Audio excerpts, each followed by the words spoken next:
Good morning, girls, and welcome to today's English language class on conjunctions.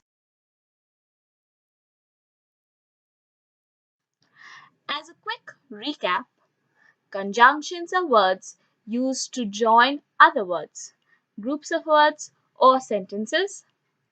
They are also called linkers or connectors. Conjunctions join together sentences and often make them more compact.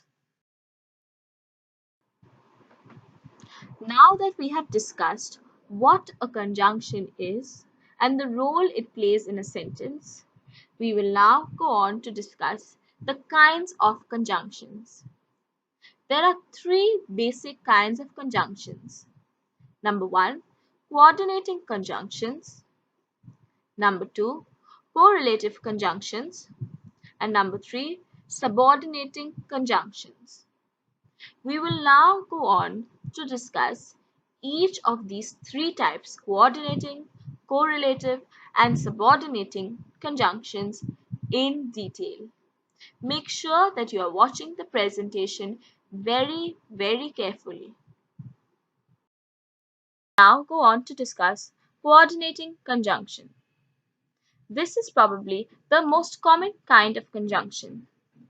The main function of coordinating conjunctions is to join words, phrases, and clauses together, which are usually grammatically equal. Aside from that, this type of conjunction is placed in between the words or groups of words that it links together, and not at the beginning or at the end. For example, pizza and burgers are my favorite snack. In the sample sentence above, the underlying word serves as a coordinating conjunction that links two words, that is, burgers and pizza. A second example: the treasure was hidden in the cave or in the underground lagoon. The example above shows how coordinating conjunctions can join together two or more phrases. The coordinating conjunction "or" in the sentence links in the cave and in the underground lagoon.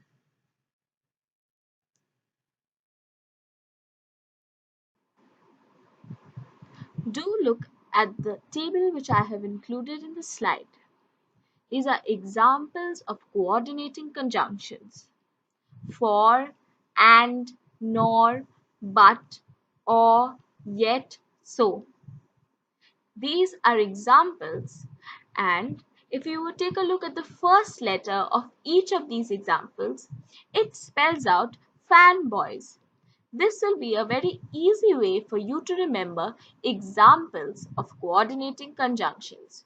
F for, A for and, N for nor, B for but, O for or, Y for yet, and S for so. Once you have learned this list, you can take a look at examples of the way in which these words are used in sentences. Given here is a list of conjunctions which are used in pairs.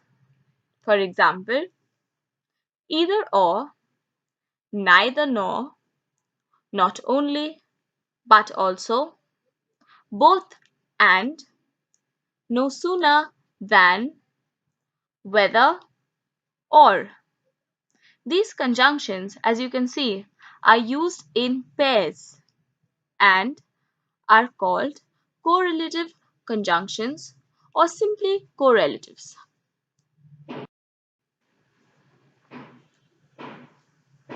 Conjunctions are often used in pairs, as I have already mentioned. So, to give you examples, I have written the following sentences. Firstly, with the pair neither nor. An example is: it is neither useful nor ornamental. Sentence 2: I do not care whether you go or stay. Sentence 3. Either you should return the book by the due date or you will have to pay the fine. Number 4. Not only is she beautiful, but also intelligent. We both love and honor our parents. Finally, no sooner did these words escape his lips than she fainted. So notice in each sentence how they are used in pairs, and I have underlined it for your convenience. Coordinating conjunctions. This type of conjunctions are used in linking two clauses together. As aside from the fact that they introduce a dependent clause, subordinating conjunctions also describe the relationship between the dependent clause and the independent clause. This is unlike in coordinating conjunction, where the main function of coordinating conjunctions is to join words, phrases, and clauses together which are usually grammatically equal. A list of common subordinating conjunctions include while, as soon as, although, before, even if, because, no matter how, whether, when, until, after, as if, how, if, provided, in that, once, supposing, while, unless, in case, as far as, now that, as, so that, though, since. Sample sentences include: It is so cold outside, so I bought you a jacket. Secondly, because it is so cold outside, I bought you a jacket.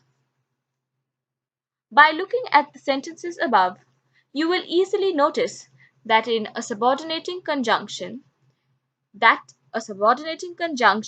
can be found either at the beginning of the sentence or between the clauses that it links together. Aside from that, a comma should importantly be placed also in between the two clauses, the independent clause and the dependent clause of the sentence.